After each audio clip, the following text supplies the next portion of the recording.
Good afternoon, everyone. My name is Scott Briscoe, and I am the Content Development Director at ASIS International, and I'm excited to welcome you to today's webinar presented by Security Management Magazine and Resolver on using data to allocate your security resources.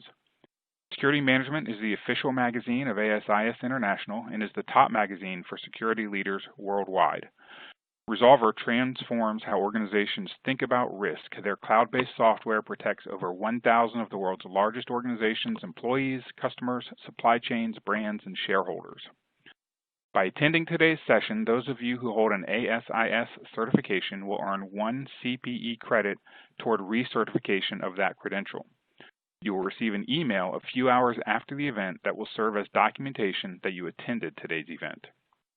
That email will also contain a link to the archived event. I encourage you to share that link with your colleagues and peers and through your social networks. On the screen you're looking at, I want to point out the Q&A box to the left of the slides. Our presenters will be answering questions during today's webinars, so please, as you have questions throughout today's webinar, enter them into the Q&A box. I also want to point out the resources box to the right of the slides. In addition to the slides used in today's webinar, there are some useful resources there for you. And finally, I'd like to call your attention to the slides and to the fact that today's webinar will feature a few interactive polling questions during the session so we can share real-time information. When you see the question slide, please select your answer and click the Submit button, and we'll show the results shortly thereafter.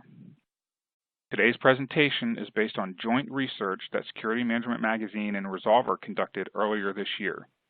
Several hundred security directors shared with us the types of security incidents they encounter, the impact these incidents have on their businesses, and how they approach incident management. And the folks from Resolver who helped us design and analyze the research are here to talk about some of the findings and insights from the survey. And with that, I will turn it over to ASIS International IT Security Council member and Resolver's Corporate Security Product Manager, Jeff Sieben. Hi, everybody. Jeff Sieben here. I'm, as Scott mentioned, the chair of the ASIS IT Security Council. We're focused on the council modernizing security professionals in IT security topics. And of course, some of our most recent work has been with the ITSC 6, which are really the top 6 controls that empower physical security professionals like you to ensure their cybersecurity counterparts securely adopt technology. I also work as a product manager at Resolver. I'm joined here today with two great people. One, Ryan Thiessen. Ryan has worked with literally thousands of customers in corporate security management teams. He's built software systems for them for the past 15 years, and these companies have been digitally transformed through his specific work. Anand is a director of product marketing at Resolver, and he has a long history running product strategy for software vendors, managing IT security, HR compliance, and corporate compliance. At Resolver, his role is to work with customers and leading associations like ASIS to understand the latest trends in the market. So that's who we have it. Say hello there, folks. Hello, everyone. Ryan and Anand. Hello.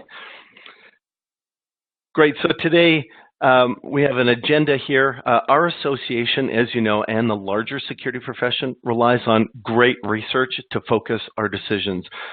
Today, Ryan and Anand are presenting their research for the first time. And I'd like you, as you go through today, to look and consider your own interaction with the structure and responsibility of your security teams. To think about the incidents that you have and the economic impact that they bring to your organization, how maybe over time you've been moving from a reactive to a proactive approach, and also how your company and others that you've heard about are maturing using data to make decisions. So Anand, we'll start with you here. You're great at research. Why don't you share a little bit about what you've done here in this research today? Thank you very much, Jeff. So for this survey, as Scott talked about, we worked very closely with him, and he provided some great market research expertise from ASIS to develop an accurate picture of the state of the corporate security market so our customers can leverage this data to benchmark their organizations against the market. And almost all of these respondents were ASIS members, so thank you all for your thoughtful responses.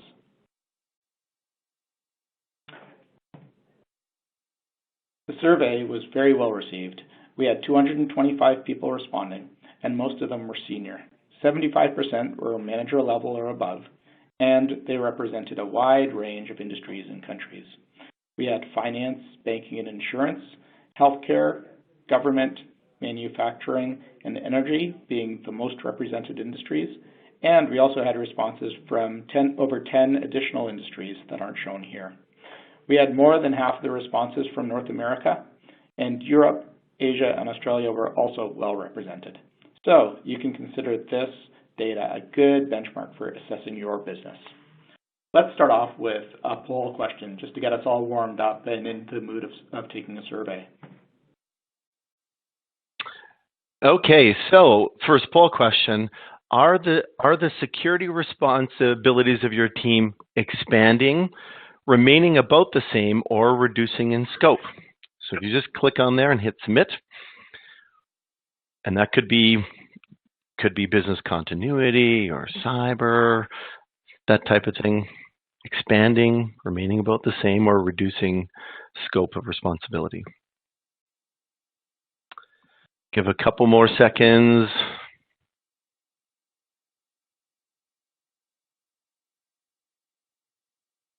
Yeah, there we go. So we see, yeah, very good. We see the majority of people are seeing an expanding scope of their business within the organization.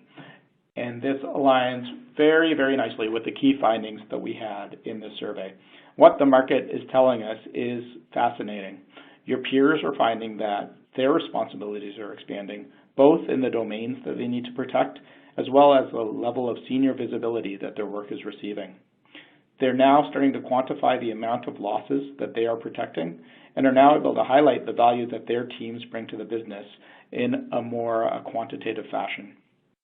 At the same time, they know that even these losses that they're now able to report are significantly underreported over what's actually happening. And they're evolving their security practices, but their limited discretionary budgets are keeping their maturity levels lower than they desire.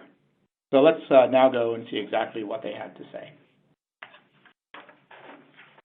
Now, first we asked, what are the areas of responsibility for the security teams?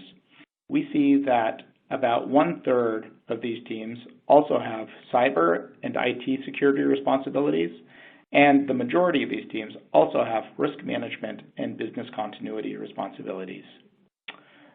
These data points are consistent with previous ASIS surveys showing that there is a growing convergence with IT security, both on the physical IT security side as well as the cybersecurity side. And the most encouraging data point for me in this entire survey is that crossover with risk management. We know and we see that the risk management teams get executive and board level visibility on a regular basis. And now aligning with these enterprise risk teams, security teams are starting to get the executive level visibility that they need. And this slide actually proves it. With these expanded responsibilities that we just talked about, the level of reporting is becoming more senior. We see that almost 1 out of 5 of these teams report directly to the CEO, and a little more of them report into a chief security officer or a VP level security officer. Other C-level reporting includes 14% of these teams reporting into a chief financial officer, 12% reporting into the chief operating officer, and 6% reporting to the chief risk officer. So C-level reporting all the way for these security teams. We see in some organizations they're still reporting to the legal or HR teams.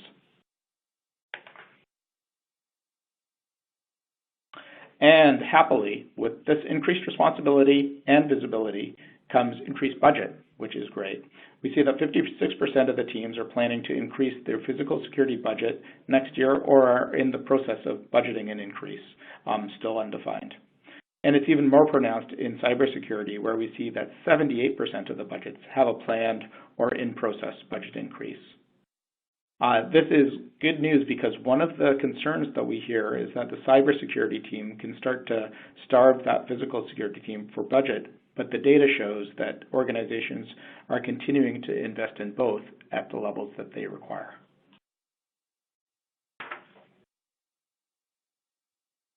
Whoops. And this budget is spent in three main areas. We see that 57% of the budget goes to staff. This percentage has been steadily decreasing as security teams have invested in equipment like video surveillance that reduce the need to staff everywhere. So they're starting to reduce the percentage of budget allocated to their staffing. We see that the size of the average security team as a benchmark is about 8% of the total number of employees in a company. Of this 8%, 5 to 6% are uniformed officers, 1% are investigators, and 1% are supervisors. And that's where the staffing goes. Now what we're seeing, there is a next wave happening with the increase in the allocation of budget to software. Right now it's still only 12% today, but it's increasing as security teams increasingly start to realize the significant value of using technology to proactively prevent incidents and, as we were talking about throughout this presentation, to better understand where to direct their staff and equipment investments using the best data available. With that, let's all right. go to our next we've got another poll question. Yeah. So definitely. So the budgets are increasing. That's great. So here's the other side. What are we doing? What are the losses like? So what is the approximate value of losses due to security incidents in your organization last year? So did it go? Is it up 100,000? Is it more than 5 million? So think about that one. Put your answers in. Give you 3 more seconds.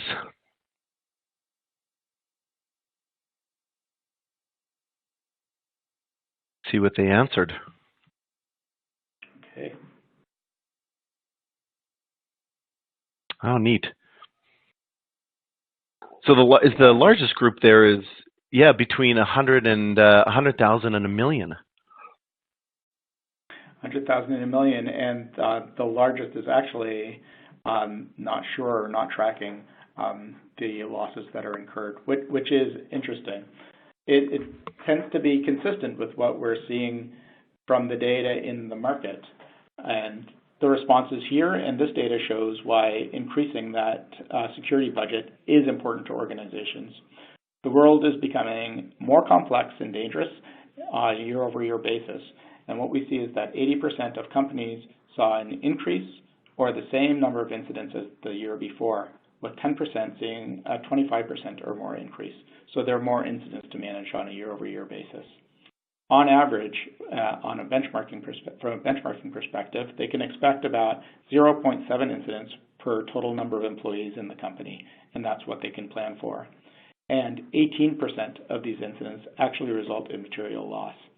So in the data that we received, the majority of losses are $10,000 or less, but a small number of large incidents result in big ticket losses of $100,000 or more per incident. So taken together, this costs the average company about over $3.5 million per year in losses due to the incidents that are being managed by the security team. And again, they do believe that these are significantly underreported. So at a minimum, they're protecting the business from over $3.5 million of losses per year. And here are the types of incidents that they are managing. These numbers show the percentage of companies who report each individual type of incidents happening at least once per month or more frequently. And you see that the incidents most frequently encountered are facility-related, employee-related, safety-related, asset-related, and cybersecurity. And now when we move to the next slide, we see the impact of these things. This these numbers show the percentage of companies who have a large part of their business operations or part of their business operations impacted for more than a day or multiple days by each incident type. So these are the most severe incidents encountered. And we see that safety-related are the most severe, followed by business disruptions, followed by fraud, consumer privacy, identity theft, and facility-related incidents. Taken together, we see that safety and facility-related incidents are both the most frequent and the most severe types of incidents in organizations, and are often the priorities for directing additional investment in proactive measures within organizations. Right, thanks, Anand. Okay, so we have another poll question. So what level, so read all the answers on here. What level of security maturity best describes your company? So mostly reactive, track and analyze, planning with anticipated risks, threats to the overall business process, and using dedicated software to analyze data.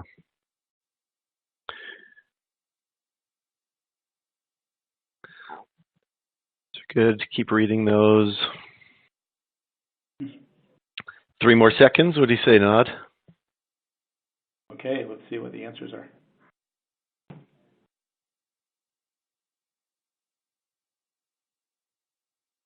Here we see it in a descending scale. Mostly reactive. Focused on reactive, right? And a small number, 12%, using dedicated software.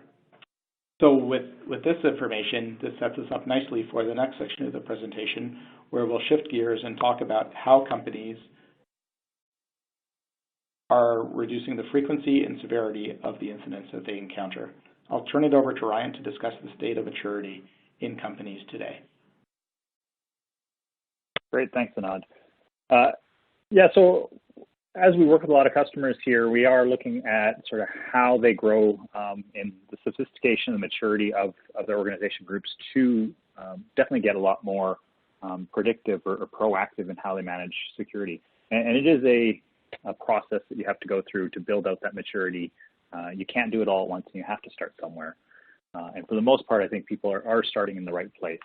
The way we like to break it down, though, is our goal is to really understand what your risks are. So more and more, and this is something that we see really supported and driven by ASIS through ESRM, is looking to really understand what the risk to the business is and applying the mature risk management type processes to your security group. The way we like to look at this is to really understand your risk. There's 3 things you need to understand below that. You need to understand where your assets are and where your things of value that you're trying to protect. You need to understand how they're vulnerable, what issues, hazards, and issues exist around those assets. And then you need a deep understanding of the different threats that are trying to exploit those vulnerabilities and access your assets. So with those things in mind here, we like to look at sort of 4 main areas around the overall incident management or risk management process that security would go through. And the first 2 are very tied together in terms of your incident management and incident reporting programs, as well as the investigative function that comes in your team. These 2 are actually very interesting in the information that you collect through a properly documented incident process, range from the different incident types or the different threats that are occurring in your business today, what assets, whether that be which locations they're happening at most frequently, or actually which products or critical assets that are being impacted by those incidents. As well as through your investigation, you're sort of looking back to understand what went wrong, do your root cause analysis, and identify a bunch of vulnerabilities and potential issues that you could address to prevent those incidents from happening again. It's an unfortunate process that you have to go through and have a few incidents before you gain some insights in terms of, what are your biggest threats and what assets are most impacted, and what you can do to prevent these in the future. And that's where security risk management practices and a really good threat management program starts looking at the same information from a sort of a different lens. Through our security risk management, we are profiling those assets that are most critical to our business, so we understand which ones can have the greatest impact should they be lost, damaged, or compromised in any way. And then we're proactively looking at the vulnerabilities through our risk assessments and our site audit capabilities to look through really where should we be building up our protections. Then we look at sort of an active threat management program on there to really understand the change in conditions of different things that may be emerging in the market that could exploit any one of those threats and vulnerabilities. Where we're sort of seeing this all tie together is in this maturity model scale, where we really look at how we reactively deal with these things happening in security, and where we want to get to with this, which is much more of a security intelligence model, where we're being a lot more predictive in what's happening, a lot more proactive in what we want to prevent, and looking ahead to what's happening. And by tying those two together, you do create this sort of feedback loop that one can help inform the other. So a few examples of this would be within incident management. When you've identified a theft of a certain product in a certain region, you can start deploying some security risk management techniques to understand what those vulnerabilities are. Let's go do a site audit in this specific area to really understand what is happening there and prevent future things from occurring.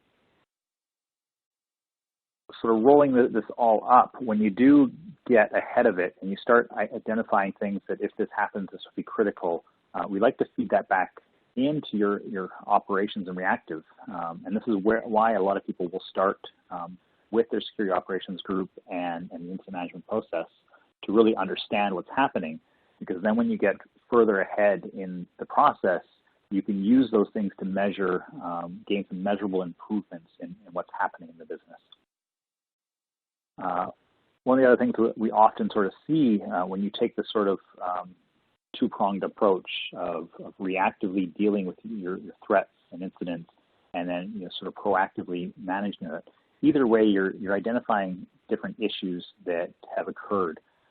So through your investigation, your root cause, you've identified things that should be changing in the business, that we should be asking business owners and asset owners to be implementing to help better protect the organization, as well as we're looking at a lot of those things when we do our threat management program. We implement some countermeasures, or we identify some vulnerabilities and hazards through our audits. And what we're not getting is this holistic picture of where our true problem areas are and what are the greatest impacts there. So by working these together from the reactive into your sort of predictive model, you now get a full picture of where risks are happening, and you can generate that feedback loop to really understand the changes that we're making up front in security intelligence is having impact on our operations. When we look at how our customers are deploying these solutions, we are seeing that that's quite often the way that every security group does basically enable their teams through technology is by starting with things that we need on the ground, with the large investment that goes into our uniformed officers and our staff, is making sure that we are really running that team as efficiently as possible and as effectively as possible. So it's no surprise that a lot of people start with technology enablement in security operations. Things like your video management systems and access control, down to your dispatching systems and situational awareness systems to really be reactive and monitoring what's going on. Then we get into sort of starting to really track the trends and understanding what's happening day to day. And so we do see then 33% have now deployed technology around incident investigation management to really truly understand the business and where security operations. And then lower, we have the 28% are looking at security risk management programs, and 31% are looking at sort of active threat management programs. And this emerging space of sort of security intelligence that really paints the full picture of all of this data is just starting to emerge. We don't even have good metrics on how many people are deploying some of these really advanced systems to really truly understand the data using things like your artificial intelligence and machine learning to really crunch this data and proactively let you know as a threat emerge what that consequence to your business could be.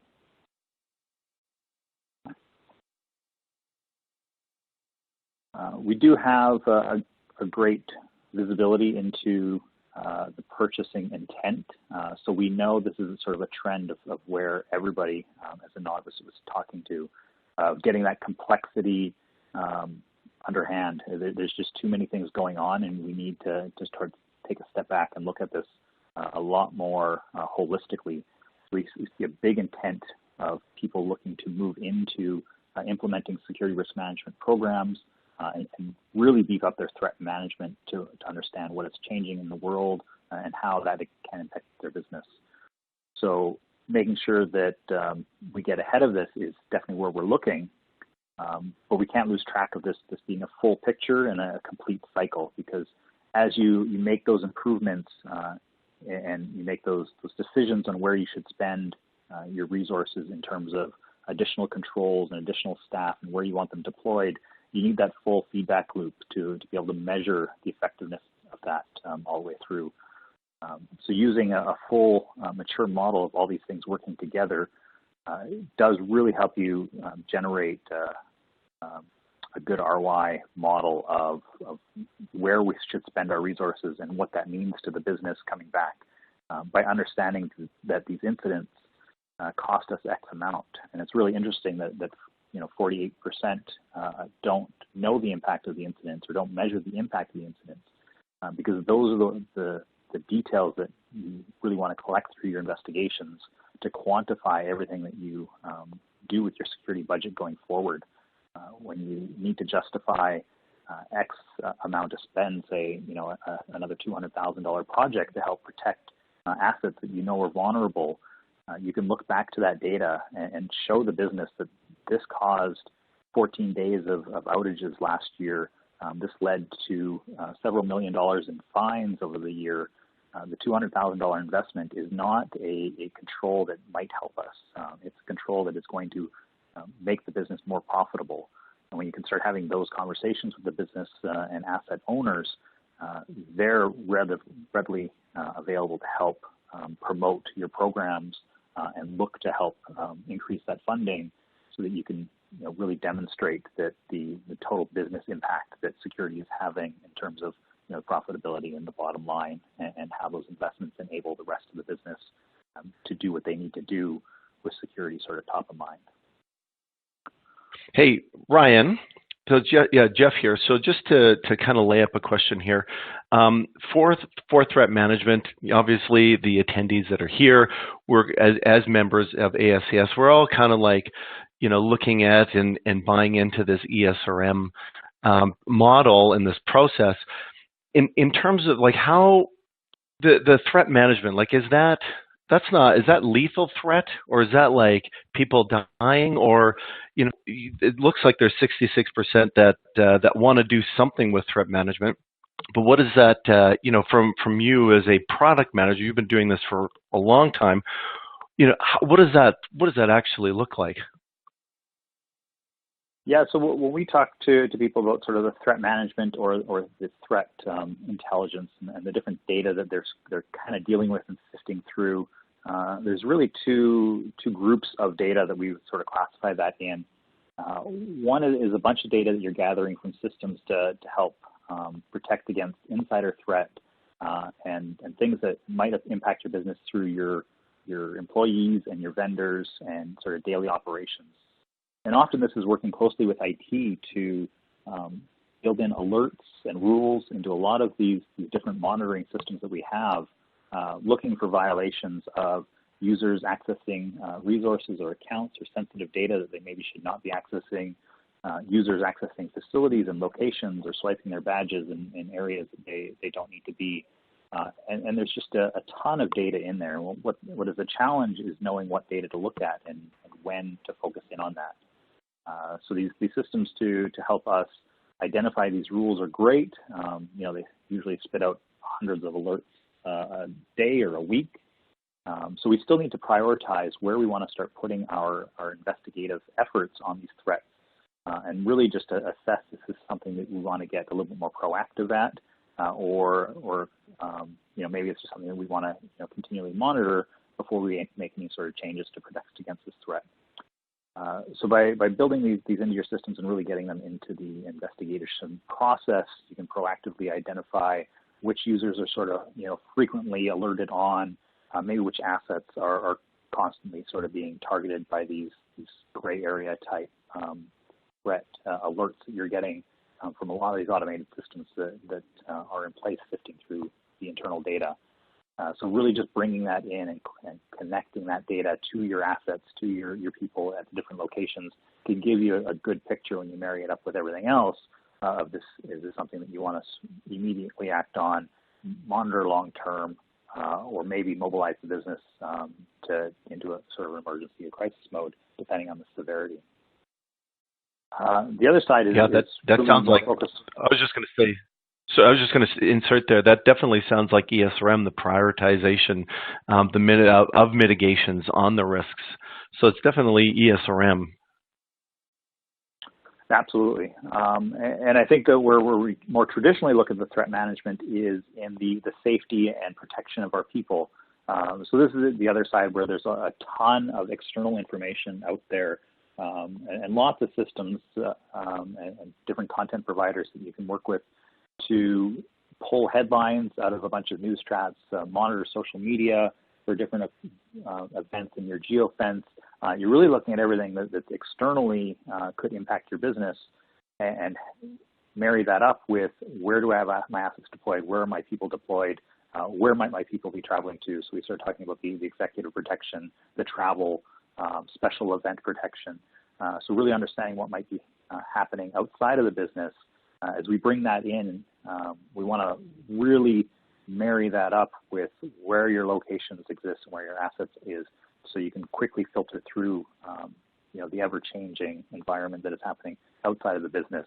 And again, it's about cutting through that noise and targeting the things that, through this ESRM and prioritization process, when you have new threat data that might change how you assess the risk or where you assess the threat, really bubbling that up to the top where we said the likelihood was pretty low of this happening, but we now have really good new information telling us the likelihood of this is going up based on this external or internal data that we're gathering, and focus in our teams and our analysts into those areas so that we're maximizing the use of those resources and surfacing the data that is most relevant to them to be looking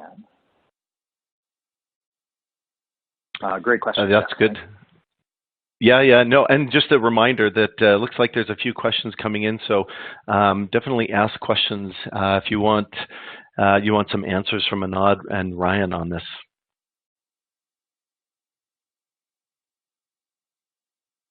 Great. So when we look at sort of what technologies they're using out there, really the options for incident investigation management, Resolver is one of the leaders in this for sure. What was that? 20% are using Resolver's products, as well as about 15% are using other incident management systems out there. The real surprising stuff here, though, is that only 38% of companies have actually purchased software to help manage their security incidents or security risk. 62% are still trying to do this on spreadsheets, SharePoint site. And that just creates a disjointed amount of data that you have to sift through, versions of different spreadsheets that are all lost in your email. So we see that really the biggest challenge without using software is the streamlining and the organization of this information, which you really need that organization of your data to truly gain these sort of insights, to bubble that information that is related and most critical to your business up front, without some sort of software to really correlate and see the trends in these things and understand when something new has happened, what it may be related to, and surface back information that you had known. You just sort of get lost in the information that you've collected and where you're trying to track that down. The good news is 40% of companies are considering purchasing software to solve this need. And like we talked about in that maturity model, it is the best place to start is tracking these incidents and just understanding the impacts that they're having. Tracking what's happening, where it's happening is great, and you'll get some great trending out of that. But spending a little bit of time to assess the impact of those incidents as well is where you're really going to be able to start illustrating where the best place to spend your money is, can have the biggest impact to these incidents that you're dealing with. Brian, we have a there's a question when you're ready from one of the attendees. Yeah, let's if it relates it's specifically about about this. So yeah, sure. Yeah, it's about this. So how does your system help me articulate the vulnerabilities and, importantly, the value of security function to top executives? Great question. So it comes with a few key pieces of data all flowing together. And we like to use our anchors, usually geographically anchored, but can also be sort of business unit anchored or profit center type anchored if you're in a product or consumer based market where you have different product lines and stuff. But at any one of those sort of points, whether you're looking at from a location, a business unit, or product line, market level, you really want to get a sort of a holistic dashboard of what's going on. So your historical incidents and what that is costing you. Then going through different, your site audits, your investigative actions to know what issues you've already identified that are leading to these types of incidents. That starts painting the picture of what is this costing us, and are there some big, easy problems that we can solve, some real key trends of, consistently it's user training, it's a control failing, it's not enough bodies, helping to protect this. You can really sort of paint that picture of where the best place to spend those resources are. Where you can really illustrate the return on the investments and show that up to your top level management is, after you've implemented a new corrective action, measuring that same amount of incident detail and sort of showing the dashboard of incidents decreasing, or realistically incidents maybe not decreasing, but the impact that they're having is having a much bigger decrease. We still have people trying to access different pieces of data or steal damaged property. You might still have a lot more near misses or attempts at that. But being able to just sort of track that monetary value of what those impacts are, we can at least show, well, the intent is still there. The successful rate of people impacting our business has gone down significantly. When you can marry that up with that initial investment and control, you can almost always show a return for the business and sort of where you spent those resources.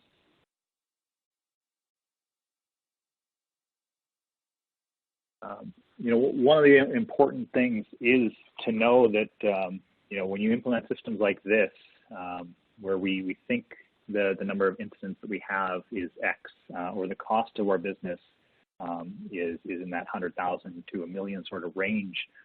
What we actually see when we put in incident management software is the number of incidents that you thought were having typically go up by at least 22%. And that might sound a little counterintuitive that, by implementing a piece of software to help you get some visibility into this causes your incident volumes to go up.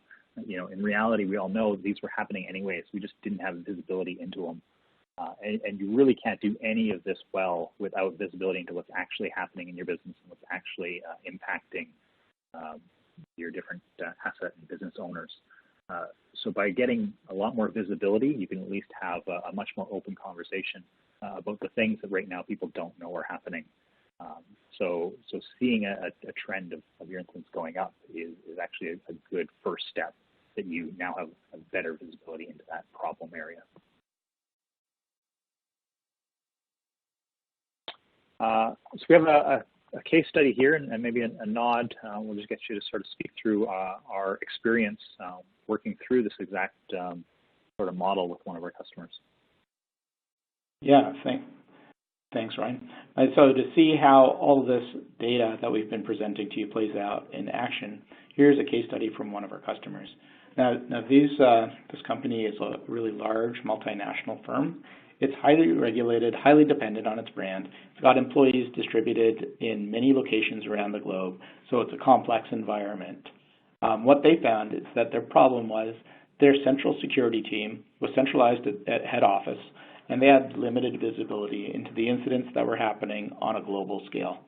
They depended on local staff who often weren't on the security team. They were in the HR team, the health and safety team, the facilities team, not necessarily dedicated to security.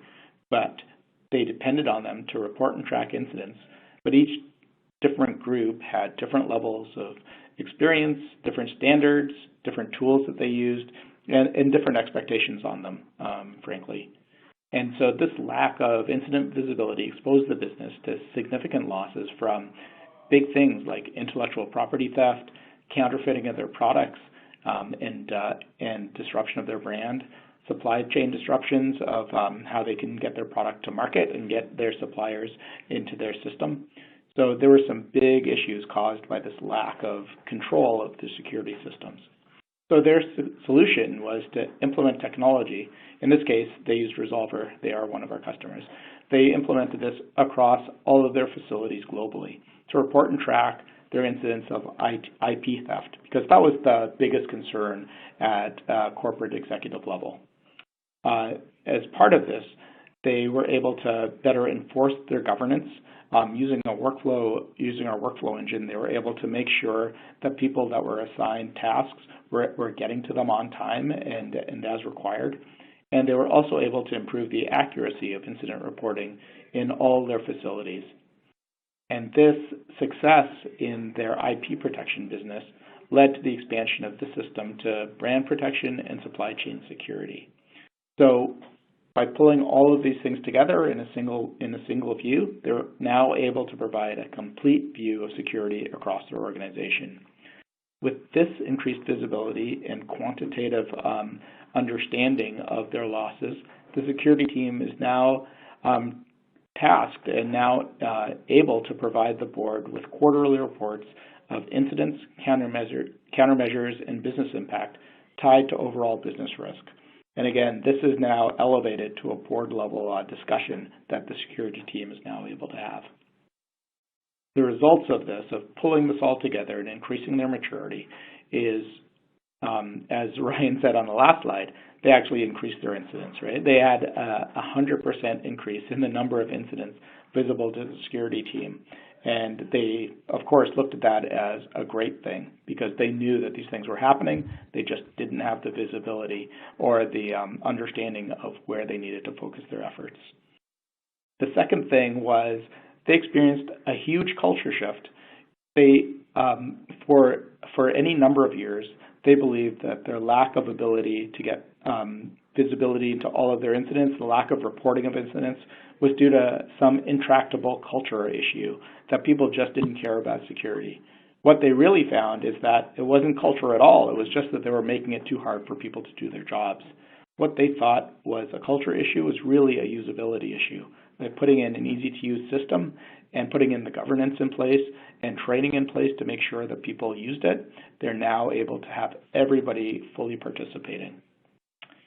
And with this, coming back to the focus of this entire presentation, they're now able to use all of this consolidated incident data to get the investment and allocate the resources that they need to their current and their expected or predicted hotspots that they're seeing by analysis of the data.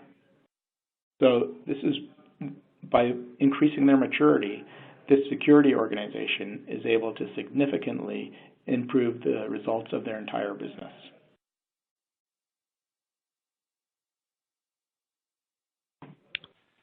Yeah, that sounds like they've done some amazing work with Resolver here.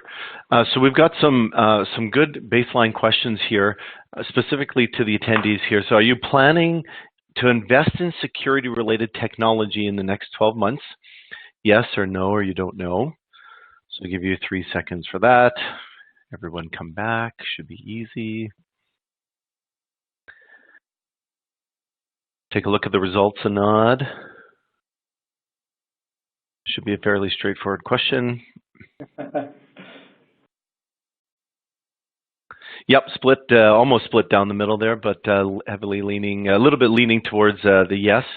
So yeah, that's definitely evidence of digital transformation, just using tools and modernizing, absolutely. And then we have one more question here for the attendees. So have you started your search already? So is that just simple yes, no, or not applicable? Give you 3 seconds on that one. We'll see the results.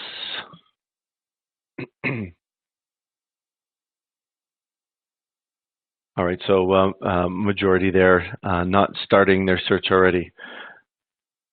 Awesome, thanks for that, everyone. So we do have some questions that are here now on the list. Anand, Ryan, we'll pick through some of these. So here's a good one. Yeah, here's a good one. How does your software help to estimate the cost of loss prevented from the security incidents? Ryan, that may be a good one for you. Over the years, what have we done? So it's a couple of different factors there. One, loss is definitely a hard thing to document. The good news is you don't have to be precise about what an incident has cost your organization. In fact, sometimes the best place to start is to build a baseline of the different types of incidents that are occurring and what the baseline costs would be for any one of those incidents. At least at that point, you can sort of aggregate what the estimated cost of these incidents to your business. You do want to get a lot more precise, and really the cost of your business is not necessarily the immediate direct losses. They come from a lot of other factors that are the related impact of that loss. So you do want to sort of track that immediate loss, damage to facilities, assets, anything that you can maybe recover through either through insurance, through investigative recovery efforts to retrieve those assets. But then you also have to look at sort of what those indirect costs are. The big ones that we would look at are things like, does this often relate to a fine? Are we now liable to a lawsuit? And what are the results of any lawsuits that come through? Anything that ends up in litigation? Or overall work stoppages that happen are three of the pretty big risks that security has a great job to help protect against those bigger factors that can really cause loss. So you can go a step further and really understand the results of an incident and then track that all back into the overall costs. Once you're sort of tracking what those costs are, when you make recommendations and you put corrective action in place and you resolve issues, you can sort of look at the trends of your incident from those time periods of before and after any of those control factors and really start seeing the difference that these things are making. Incidents that are happening but not costing you as much, they're important to continue to document. And maybe the losses start getting recorded instead of a direct loss and indirect losses.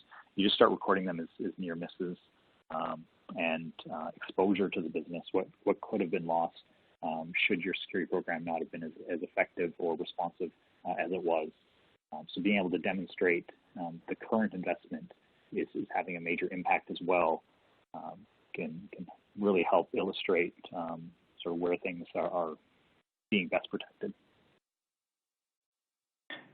Yeah, I can jump into this question as well.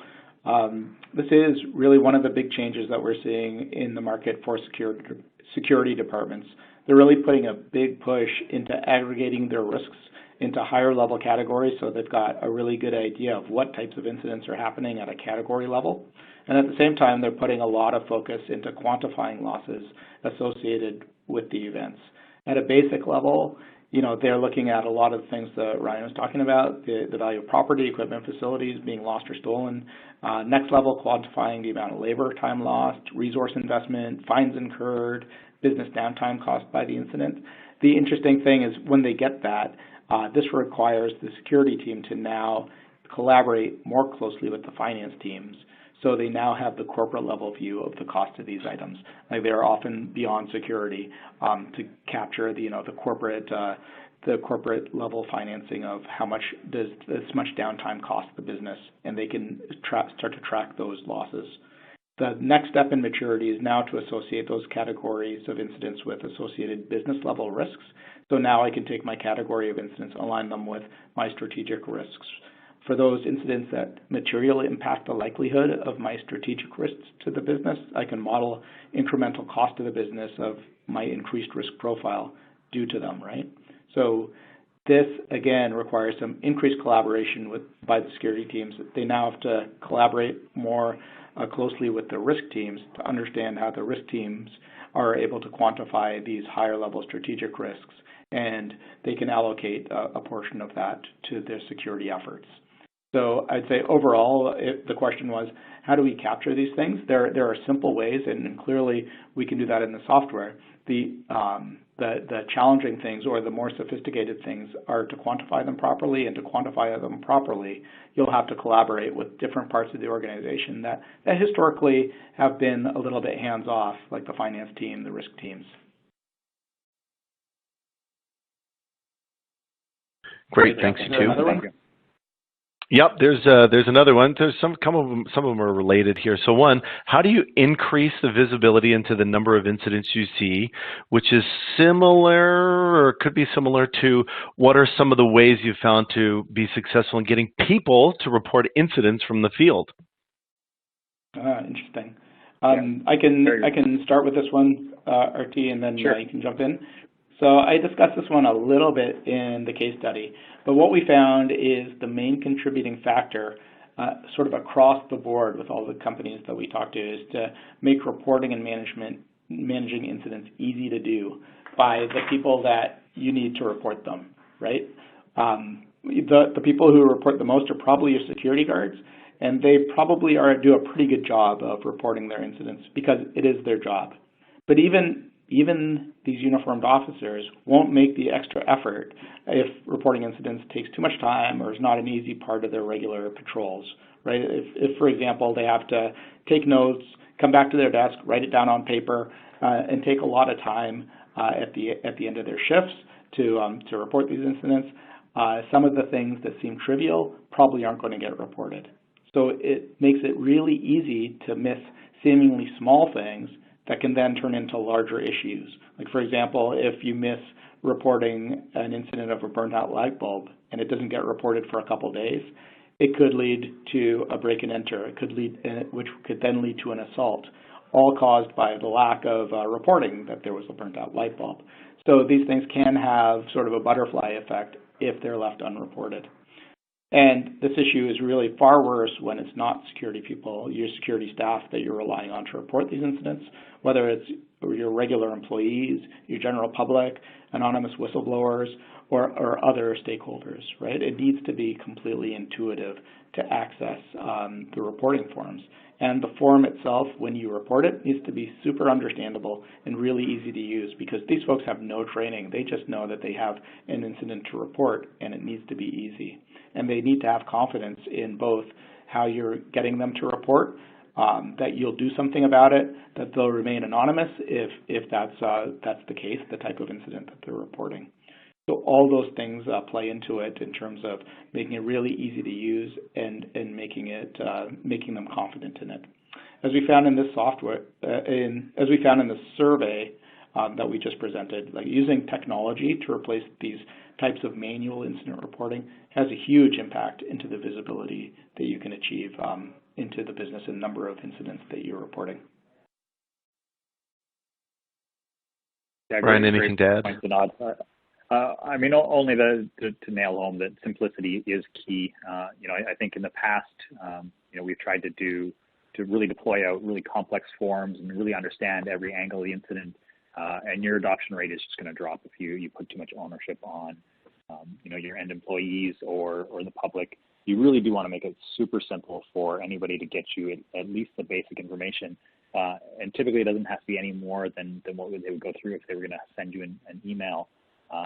By deploying things like forms and portals and easy accesses into reporting security, you can get that basic narrative where you can pull most of the details you need out of it, but then ask for a couple other follow-up questions to really make sure that you have a good process flow around, like Anad said, responding to those and showing that those things are going into somewhere and being looked at seriously by security and not into a black hole. So, identifying sort of where you are, what type of incident it is, and if it is something like, loss of a device, following up that with a couple other questions around, do we have sensitive data on it? Do we have any IP on it? Do we have customer data on it?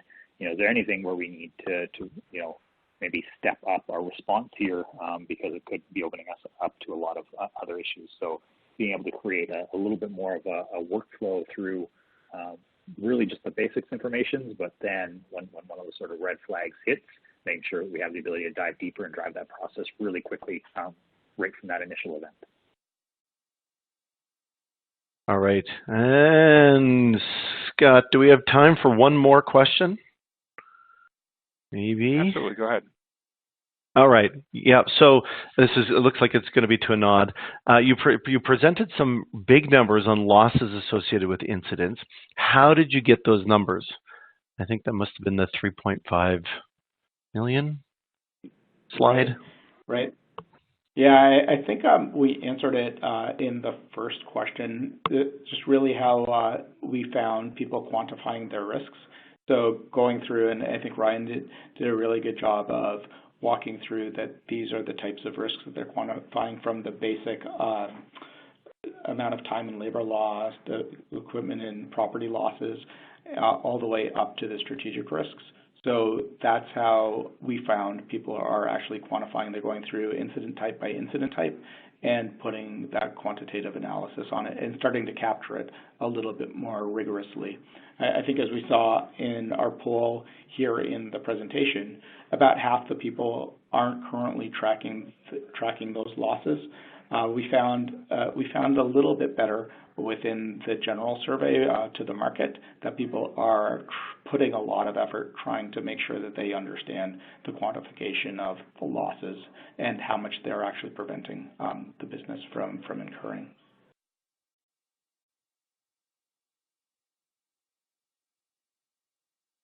All right. Yeah, thanks, Anad.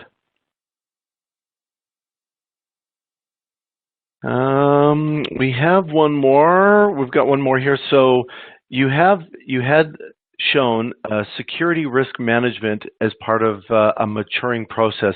How do we start doing security risk management?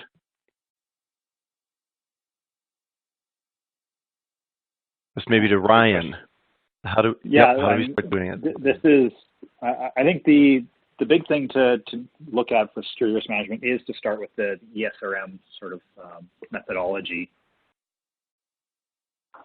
So with ESRM, I think the first thing that they really guide you towards is building those relationships with your business groups and your asset owners. So starting with that, you can really understand why the business has those assets. What is it enabling the business to do? And why is it so important that we protect these assets over these assets? By building that relationship, building that understanding of the importance of these things, and not layering on sort of a blanket, let's just protect all at this one base level, really zeroing in on what's critical to your business to protect and why it's critical, so you understand the impacts should you fail to protect something. You build that relationship up, you gain a better understanding of what security is bringing to the business. And then you can start, using that information once you have a really good picture of your assets and the ownership of the assets, where you think they're vulnerable, and bring that data back to them. We've identified, we're seeing a spike in these types of incidents, or this is a common issue that's occurring.